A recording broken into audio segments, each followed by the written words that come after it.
ఈరోజు మనం రుచికరమైన చట్నీ పొడి ఎలా చేసుకోవాలో చూద్దామండి. దీనికి కావాల్సిన పదార్థాలు ఇక్కడ పెట్టాను. ఈ చట్నీ పొడిలో మామూలుగా చేసుకునే చట్నీ పొడితో పాటుగా కొద్దిగా నువ్వులు కూడా కలుపుతున్నాను అనమాట. దీనివల్ల అడిషనల్ కమ్మతనం వస్తుందండి. ఈ చట్నీ పొడికి కావాల్సిన పదార్థాలు: శనగపప్పు ఈ కప్పు నుంచి చూడండి, ఈ కప్పులో మీరు ఏం మెజర్మెంట్ తీసుకుంటున్నారో దాంట్లో సగం కప్పు శనగపప్పు, అంటే సగం మెజర్ శనగపప్పు, అంతే ఈక్వల్ మెజర్లో ఉద్దుపప్పులు ఉంటారు కదండి, మినప్పప్పు. ఇది పొట్టు ఉన్నదన్నమాట. అంటే మనకి రెగ్యులర్గా అంగళ్ళలో దొరికేది పాలిష్ పట్టినవి ఉంటాయి కదండి, అది కాకుండా మినుములు అంటారు కదా, ఈ మినప గుళ్ళు కాకుండా మినప బద్దలు, గుళ్ళైనా కానీ తీసుకోవచ్చు, బాగుంటాయండి. ఆరోగ్యానికి పొట్టు తీయనవే చాలా మంచిది. ఇది ఒక సగం కప్పు తీసుకున్నాను. సగం శనగపప్పు అయితే సగం మినప్పప్పు, దాంతోపాటుగా సగం నువ్వులండి. నువ్వులు కూడా ఒక అర్ధ కప్పు, సేమ్ ప్రపోర్షన్స్. శనగపప్పు, మినప్పప్పు, మళ్ళీ నువ్వులు ఒకే ప్రపోర్షన్లో తీసుకున్నాను. తర్వాత ఒక చిన్న కప్పు, అంటే ఆ సగం కప్పు ఎంతో, ఈ కప్పు అంత సైజు లేదు, చిన్న కప్పు. సో సేమ్ ప్రపోర్షన్తో ఎండు కొబ్బరి కూడా తీసుకున్నానండి. ఎండు కొబ్బరి ఇది కొద్దిగా నేను వేయించి పెట్టుకున్నది ఇంట్లో ఉంటే అదే వాడుతున్నాను. మీరు ఎండు కొబ్బరి తీసుకుంటే కొద్దిగా వేయించుకోవాలి ఈ ఎండు కొబ్బరి. తర్వాత 1 టీ స్పూన్ మెంతులు, టీ స్పూన్ కూడా అవసరం లేదండి, ఒక హాఫ్ టీ స్పూను మెంతులు తీసుకున్నాను. తర్వాత మిరపకాయలండి, ఒక 7-8 మిరపకాయలు, గుంటూరు మిరపకాయలు, ఒక 7 ఇది బ్యాడిగే మిరపకాయలు అని చెప్పి. దీనికి కారం ఉండదండి, కానీ ఫ్లేవర్స్ చాలా బాగుంటుంది. కలర్ కూడా వంటకాలకి మంచి కలర్ ఇస్తుంది, రెడ్గా మంచి ఎర్రని రంగు వస్తుంది అనమాట. సో ఈ మిరపకాయలు సగం ఈ గుంటూరు కారం ఉండే మిరపకాయలు చూపిస్తున్నాను. ఇవి సగం తీసుకోండి. ఇది ఒక 10, ఇది ఒక 10 తీసుకున్నాను. మీకు కారం ఎలా కావాలో దాని ప్రకారంగా మీరు మెజర్మెంట్కి తగ్గట్టుగా మీరు కారం తీసుకోండి. చట్నీ పొడికి నేను తీసుకున్న ప్రపోర్షన్స్కి ఒక చిన్న నిమ్మకాయలో ఒక సగం సైజు కొద్దిగా చింతపండు సరిపోతుందండి, ఇది తీసుకోండి. తర్వాత రుచికి తగ్గట్టుగా ఉప్పు తీసుకోండి. ఇక రాయి ఉప్పు తీసుకున్నాను, టేబుల్ సాల్ట్ అయినా కానీ తీసుకోండి. ఇవి దీనికి కావాల్సిన ఇంగ్రీడియంట్స్ అనమాట. వీటిని మీరు అన్నీ వేయించుకోవాలండి, వేరువేరుగా వేయించుకోవాలి. ఇప్పుడు దీన్ని ఎట్లా వేయించుకోవాలి అనేదాన్ని చూపిస్తాను. ఇప్పుడు ఈ చట్నీ పొడికి కావాల్సిన పదార్థాలు ఎలా వేయించుకోవాలో చూపిస్తున్నానండి.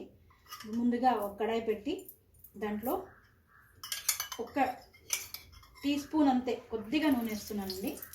మరి పదార్థాలు మాడిపోకుండా ఉండడానికి కోసం అంతే నూనె వేసి దాంట్లో మొదలుగా శనగపప్పు, అరకప్పు శనగపప్పు వేస్తున్నాను. దాంతోపాటుగా మెంతులు కూడా చేర్పిస్తున్నానండి. వేసి దీన్ని కొద్దిగా ఎర్రగా వేయించుకోవాలండి. వేయించుకునేప్పుడు మళ్ళీ సిమ్లోనే ఉండాలి, స్టవ్ సిమ్లో పెట్టి బాగా. ఇది క్వాంటిటీ తక్కువే ఉంది, 1 నిమిషంలో అయిపోతుందండి, ఎక్కువ టైం పట్టదు. దీన్ని నిదానంగా ఇట్లా వేయించుకోండి. శనగపప్పు లోపల నుంచి బాగా వేగాలి. ఈ సాంబార్ అయినా కానీ, చట్నీ పొడి కానీ, దేనికైనా కానీ శనగపప్పులు వేయించుకునేప్పుడు కొద్దిగా వేరే వాటికన్నా కొద్దిగా టైం పడుతుంది. అయినా మనం సన్న సెగ మీదే వేయించుకున్నప్పుడు లోపల నుంచి బాగా వేగితేనే మంచి టేస్ట్ వస్తుంది పదార్థాలు, మనం ఏ వంటకాలు చేసుకున్నా కానీ, అంటే ముఖ్యంగా పొడిలు చేసుకోవడానికి. శనగపప్పు చూడండి ఒక వేగిందండి, ఇంకా కొద్దిగా ఇంకొక అర నిమిషం వేగితే సరిపోతుంది అనేటప్పుడుగా మీరు ఈ ఉద్దుపప్పులు కూడా చేర్చుకోండి.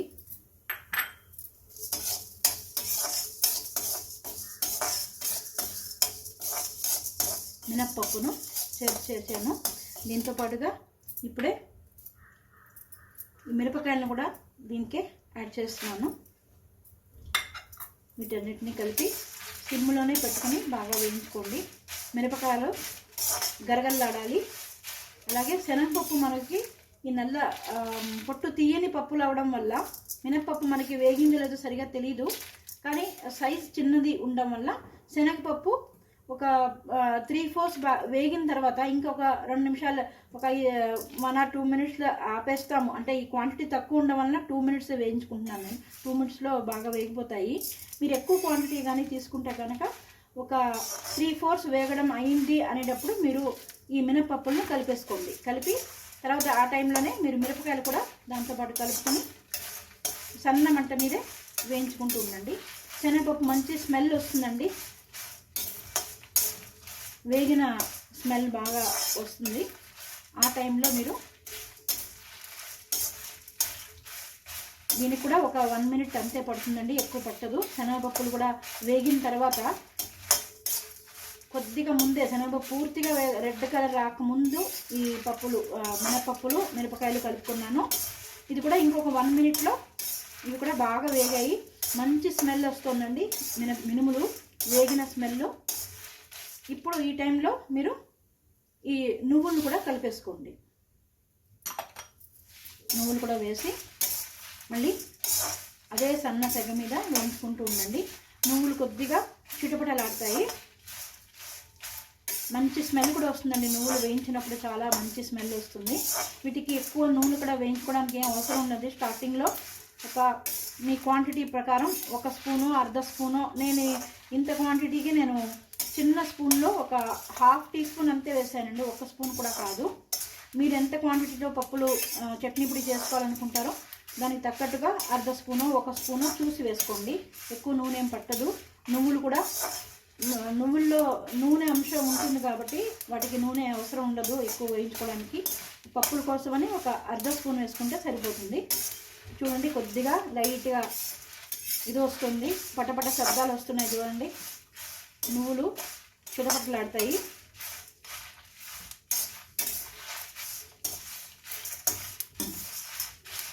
చూడండి ఇంకొక 1 మినిట్లోనే మీకు నువ్వులు కూడా పటపటలాడుతున్నాయి, శబ్దం వినిపిస్తుంది అనుకుంటాను.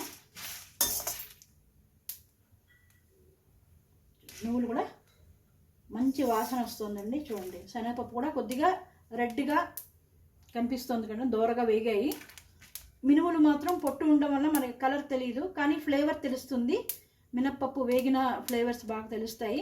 నువ్వులు కూడా పటపటలాడతాయి. అదే మనకి అది కూడా కొద్దిగా కందు అన్నం అంటారు కదా, కొద్దిగా రెడ్డిష్ కలర్లో వస్తుందన్నమాట. అప్పుడు అయినట్టు అనమాట. ఇప్పుడు బాగా వేగాయి కదా. ఇప్పుడు ఈ టైంలో మీరు ఈ ఎండు కొబ్బరి నేను ముందే వేయించి పెట్టుకున్నవి ఇంట్లో ఉండడం వల్ల ఇది వాడుతున్నాను. మీరు పచ్చి కొబ్బరి తీసుకుంటే ఇది కూడా కొద్దిగా వేయించుకొని తర్వాత ఈ టైంలో కలుపుకోండి. ఇవన్నీ అయిన తర్వాత కలుపుకోండి. ఇది వేగి ఉండడం వల్ల నేను ఇప్పుడు డైరెక్ట్గా కలిపాను. మీరు వేయించుకోవాలండి. వేయించి తర్వాత దీంతో పాటు కలిపితే చట్నీ పొడి చాలా కొన్ని రోజులు మీకు పాడవకుండా ఉంటుందండి. ఇది ఒక 1 నెల రోజులైనా కానీ ఏం పాడవదు, బాగుంటుందండి. ఫ్లేవర్స్ కూడా బాగా ఫ్రెష్గా ఉంటాయి. కానీ ఈ ఎండు కొబ్బరి వేయించుకునే వేసుకోండి. పచ్చిది ఎట్లా వేస్తే కొద్దిగా వాసన రావడానికి ఆస్కారం ఉంటుంది.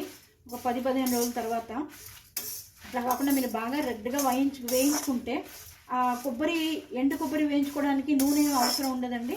డైరెక్ట్గా మీరు బాండ్లీలో వేసి వేయించుకోవచ్చు. ఇప్పుడు చూడండి గమ్మని ఎండు కొబ్బరి వాసన, నువ్వుల వాసన, మినుముల వాసన, శనగపప్పు అన్ని వాసనలు బాగా కాంబినేషన్ బాగా కలిసి మంచి వాసన వస్తుందండి. అట్లాగే మీకు చూస్తే కూడా ఎర్రగా కనిపిస్తుంది చూడండి. అన్ని పదార్థాలు ఒకే యూనిఫామ్గా రెడ్నెస్ కనిపిస్తుంది కదండి. ఇట్లా వేయించుకోవాలి. మిరపకాయలు కూడా బాగా క్రిస్పీగా ఉన్నాయి, శబ్దం వస్తుంది చూడండి. ఈ గలగలలాడడం వల్ల మనకి ఏంటి అర్థం అంటే బాగా వేగాయి అని అర్థం. ఇప్పుడు మిక్సీకి వేస్తే బాగా పొడి అవుతుంది అనమాట. అట్లా ఇప్పుడు వేయించుకోవడం అయిందండి. స్టవ్ ఆఫ్ వేసుకుంటున్నాను. దీన్ని ఆరించికి వేసుకుందాం. స్టవ్ కట్టేసుకున్న తర్వాత ఇంత ఈ చింతపండు తీసుకున్నాం కదండి, దీన్ని ఇట్లా కొద్దిగా వేరు చేసి ఇట్లా వేసుకోండి. దీంతో పాటుగా వేసి దీన్ని కూడా ఈ వేడిగా ఉంటుంది కదండి కడాయి, ఆ వేడే సరిపోతుంది. దాంతోపాటుగా అది కూడా వేగుతుంది. దీన్ని ఇట్లాగే వదిలేసేయండి. స్టవ్ ఆఫ్ చేసి బాగా ఆరిన తర్వాత మనం మిక్సీకి వేసుకోవచ్చు. దీంతో పాటుగా మనకి దీనికి ఎంత ఉప్పు కావాలో అంత ఉప్పుని మాత్రం కలుపుకొని ఆరిన తర్వాత మిక్సీకి వేసుకుంటే గమగమలాడే చట్నీ పొడి రెడీ అవుతుందండి. ఇప్పుడు వేయించుకున్న ఈ పప్పులన్నిటిని చట్నీ పొడి మిక్చర్ని మిక్సీలో వేసుకుంటున్నానండి. మిక్సీ జార్లో ట్రాన్స్ఫర్ ఆరిందండి బాగా.